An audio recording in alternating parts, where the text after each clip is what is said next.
Eve Badwam dwumadie no eso yɛmwakɔ abapa wo afei na afidie no abɛda Adom TV nyame nhyira se stations yi nyinaa no wo de wo se Adom TV yɛda se papa yɛmwakɔ aba awurade mfa obi a opie bia nkɔ asomdwem na mmom hwɛ live on Facebook/Adom TV Extra udru bia na Go TV a 119 channel a obenya Adom TV anase DSTV nso a search Adom TV ewo 280 or YouTube Adom TV tube ubenya yen ewo ho yemwache medidi afia amankwa tamaklo mene incoming Bismarck akwasi nsia na ejina ha anopei e kan incoming na dia no wakunu kura emwache afia mejoso na bia boko de boko na nso e o nyame adom ye da nyankopon ase am ye hu ye woda 18th yi de yes e da nia possible ebebem sa and nyina nso ye determination oh yes so we sink it so be ye no so be ye nko ade a benya aboafo amomo asom si anado oni ato aboafo so oh se ni o se okon no o se so hunu wo ko a awurade wo nko bi ma so enti okon no de e da honom why you ready so be fa unya fa awurade beboa nyankopon ti ye nchen so nko ade e de o de nipa na beboa ye so enti eda ni aboafo de afia se ba ko fon san so nyankopon ni kata o eye kromu nyina na otam de abo obuso na betimi amakro na tumpon se bu nkwa hutimi nye se bi fre chichi ni benche ye ebesom ti ere beko medase so se bia so amanfo se incoming no for free say ya godie but one day o hwa kwasinsin ya had mo na bia ye frame zoom atiase Honorable Vajeviti no akasa honorable Beya honorable Bismarck akwasinsia e de ye bebem enkoni amode pe ne yes erade nso adaromo na adom nti ode bedom ye nso na abem na ye no abeya dansefo yes ebedu sa brande ne no e wachire ye hwede ye konko incoming oh yes na kwasi erade yesu ade ye mobo omayimu okay se nipa bia yo mu se obedidi nipa ho oh yes na didi odidi nipa ho no so be fa kwan bi so na odi abu nipa didi sase ho nsem na making aish nti saade we hwan ne betimi ama na twa ye won sase wura nom me kire na nanom anamon kwa so a na nanim ne nsase bebi efiri ene bebi ekoka document bibia wo hodi ho adanse sa kwasi abeje plot say akwasi din necessary fiera abeje plot to say efiaji say jonaji say nti eden ne bewi akire na sa kwasi obidi na obi so abasa ye ne dia nananom nyeso nso kutankrata o nyeso o ai kwasi kutankrata kutankrata obia kutankrata same ni papa kuna na sign krata nananom adan bia wo genuine papers e de asemo a nananom ani die mu a de bia kwasi ya meka se o man ya ye wo mi se ti se multimedia adwuma mu hai ye ba ye se me ye madwuma yes director ye na adwuma camera ni sound set for light obia ye ne dia bedwam o TV so kwasi nko obi ni obi o problem na se ye ba ye e na me wo se me be kan news me te ho sound sound so wonya ne dia MC as me ma o feed enti be de yakoye cameraman se camera no office be de adwuma na awiam di yes enti obia wona adwuma obia wona sade e wo se wo ye nananom ani die mu a yesere mo the rate enkrofo wu e won sase ho manso twen nana we sei mampani ntimi free ba bia meka ekro we so de gise yenya ekro no wo wura ti gise ekro wura no a ebcc ena nana ogubetumi aye efie nano na chief justice press conference o ye o see wo land cases nko a we ye nkran o temanka ho we ye nkran enko a temanka o kaso amai we ye nkran na ehuna over 3000 kwasi abeburupo reported ones no cases are o se court wo Ghana in apart from specialized court obi edin sa asesem me say reported ones okra na CJ aka no obi edin sa asesem manso nko a no to be to asase one crime was munyo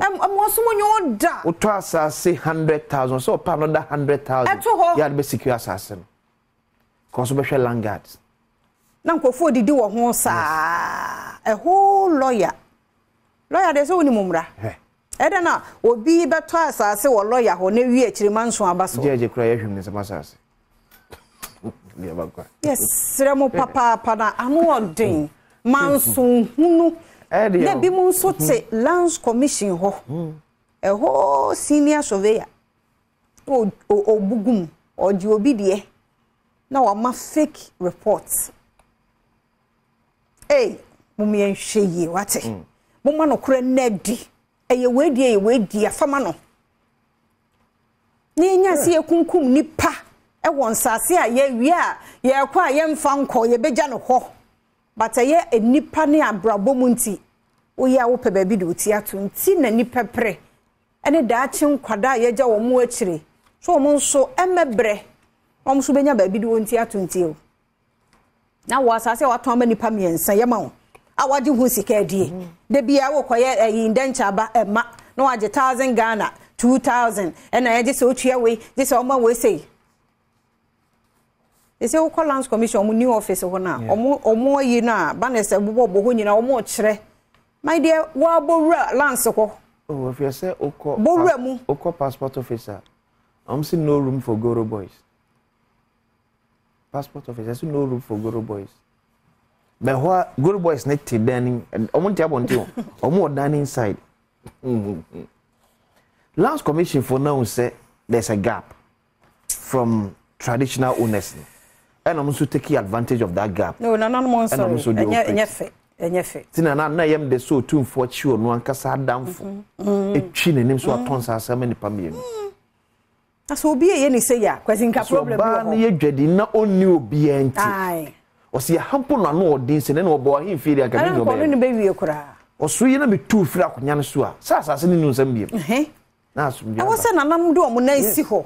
Na womo ma na didi wo machi mehire boys no say wo sometimes na nafo na hemfo no ano womo wa akire womo anyinyine enti wono oni time na womo di akire no sa boys no obedu sika nyina because enye also nationals of chiefs nye to me yes ahine ne so no bia na ba bia odi ne de but say nyina gitum say under an umbrella ye fe nationals of chiefs there o say to me ba ne etimi hwe ohine bia ne ka chenzo nua ne wu ye nye but enchema se musima manfo sori wo hene ne so kasoa asa national of chiefs kasoa sa gomua ho ne sa ho no so ho de fetene ne potamu chese enu ase ba ku bi sei me hu ye page no so okokora branch ye kuno langat okọ na ba ku nso epra o hospital enne ye te o mayi mu ye wo langat enu so abeka kwasi enu ehin na wo description bay langas no oh say abaya nyina so emfa so bom ye homra mo na do langas ne adwuma no say ni on say because ye ni madwen bone ye we yetimu ntino onipa no si hia wade na no asa pelangas aka ho what the question wa anya obekọ no obi ahyase esi etube obi agi na sase ato ho wo no the next best 3 months okọ no kwabra ni gine mu a yesi dan me madam fu bi de esa oba besi o atu wo bibia kama you know say matu wa secret as no bo yes esia say ye na dia ene ye te court ne ye twemanso ye ni hwe say ye to bia eni bre akosinsia ko 50,000 fie man kwa boss oh na sa so de mo ni ye dia betumi agibe 200,000 oh sir na fie man kwa fa kire ma pr betwe 200,000 mo hene ai ene asase no na se sika nso ye hia enti ne aye ne ene wo gimene ombeka eno ano so de nipa kwakwa sikwe man ka che asase nkwa mtoma me kwa sika no wadi dada on fa ma no asage 200,000 na ka 50,000 na she edufudie na de yakaka bensem o kan so ne yakasa ne basa ne de akata ne msa o ne yakasa ne basa ne o ne ye nso nye o kan se menka esere mo ado enye nko na sebi ye wo ahini o ye mem na me ka me se fie hwe na sanhwe a ensaso bi no abode ama ahemfo obi no abo asase de ama ahemfo ye ne free amamrem ne yage atum se emfa asase odwitwa ba busuoko na ka asomdwe mra enso he bas ye de asase ne be hya ahemfo se na se ode ha na be bre de no so manage no man na manage me se me collance commission na me koje nkrata ye tintim e computer so time bi e pese ye search bi e be hu na nye so ohini bi ti na himfie no atwe ba kwa ma fie mankwa no atwe ba kwa ma kosinsia no atwe ba kwa ma o ma hene kwa brasante na afie ne ye nya atamfo no ya be ya atamfo no ohini ti baabi eti odi dokono da abetie o ekunta wo kwa wo so on the court de bi okọ say ya be normal enti court no ho ye na adwumam enti say wo kwa court enye issue ma no na o waste your time de bia na ye court na ye ba na ye kọ na ye ba na ye kọ na ye ba because of obi no personal interest in a do full painting. Because you are ya hinye na won Ghana bebre na asumdwe nim. Da bia ntoko wo so. Eti we fi se no dia de be ye. We sim nam dia de be ye. Eti we fe te no asama ba ko na we so asama ba ko. Yes em fa sansan so monsa. Abusuane. Be na ntokwa mba. Abusuane ten. E be na ntokwa mba. We san. We ya san. Na say ya basa. Ti e gine nyina from nsam dia. O mani be da ho. Ye je nso o mo agye no so ya nada. Ne ja. Say accountment one more. Eh serious o. Ye je is ye je free na no. Omo so e de kwa mo no so ya nada. Ne jo ma ha mai. Oso ba fa ni nyina. Ye be chama Ibrahim ni Gabi. Efi am kwa. Nti yesra mo mama ye nhwediye. Na young couples try pass wo mo bebo mo bra. Na nso be wi akire ne agye de afiri wo mo nsem. Na ma brabo na so ba wi aso wo me bobra ni etwa na da pa na wo de wonyo ho wafo yese wo de wonye bi nya ne sa ti so bia wo ba bi wo de hye bi wo nkran ha na wo nte so wato asa nya se wo nto yo wato ne agye ni nyina firi ne nsem abusua bi atonsa ase miensa ni nyina agye firi wo mo nsem oni ahoden de be gyina ma ko ni ahoden to mom de ahoden anya kafo kwa wanya lawyer papa bi kura me na nyina ma wa eno so ya asem me se judge kwa ehwim ne nsem asase judge betina asem so edi yo ever daily graphic open says some journals who are how GJ 75th anniversary launch. Journalists must be fearless, says some journal. Ministry invite proposal for Saglame housing project. I will form first representative government in nation's history. John Alan Kwajochre Martine can say daily graphic. Ghanaian Times. 9-party alliance for revolutionary change to contest 2024 polls. Alan Cash leads pack. Is not a body in some edime. We need you more for hands. What we 9 and near 89 no. E wo hanum. The bend this in can ye ka den ka make this. And then end this go come. Then the parties you we be we. Okay. The alliance paired by movement for change trade and it includes the national interest movement led by Dr. Michael Busakara Foster. Ghana first PNC akwete da be no okay we movement Ghana First Coalition led by Dr. Samuel Noy Mensah. Union Government founded by Akwesi Ade Odike. Ghana National Party founded by Mr. Sam Ofori Ampofo. The rest are Ghana Green Party founded by Reverend Stephen Ayensu. Third Force Movement founded by Mrs. Augustina Kujo. And Lone Aligned Voters Movement, founded by Mr. Kofi Benny Bengo and Mr. Henry Asante. Crusaders Against Corruption Ghana, former National Second Vice Chairman of the People's National Convention. To me, na kabom na fiyo mayo kukasiye. We na a party. It be a movement. It be a movement. It's stronger than appetite. Hey. Western Housing Ministry invites bids to revive Saglame housing project. President Adom Akufo-Addo Asante inaugurates key energy project in Ashanti region. Ghanaian Times Daily Guide. Tamale delegation visits Munster to strengthen ties. Nana appoints new accountant general. 4 caged over Mason EC equipment. Lost support women Bawumia. Man remanded for robbing ex-second lady. I know so. Yeah, we umre na so na Dubai de no papa. Papa, ometwe mo de amonte so ometwe to see. Anya twe no, but serious oh. Oh yes. Desert na show to kakra de aye ni. Anu ode. We dey anu ode o. Wow. And I know them. And I can't. I reading here more. Iran can warm. Yes, you mean in pipe. Why? Iran Israel to come.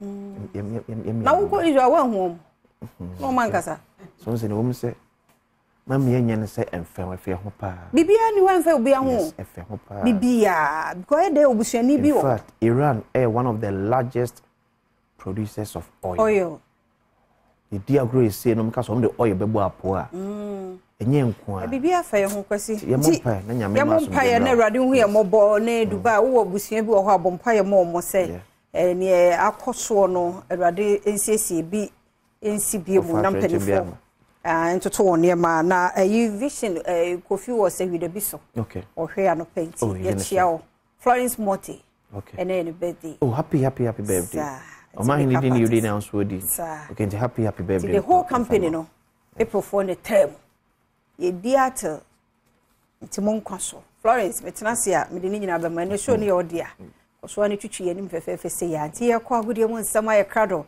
kejuwa nankasa de ba health tips so ewo ha maternal depression na face sister Sandy bi anane mamboatema e de ahosepe ebeba na fe nkomo ahodo bi asemidi ka beba na kwasi sa ginam den income na adwuma na no wo ye no no de mpensemu aka ho ti koso mo afidie ne na ha e da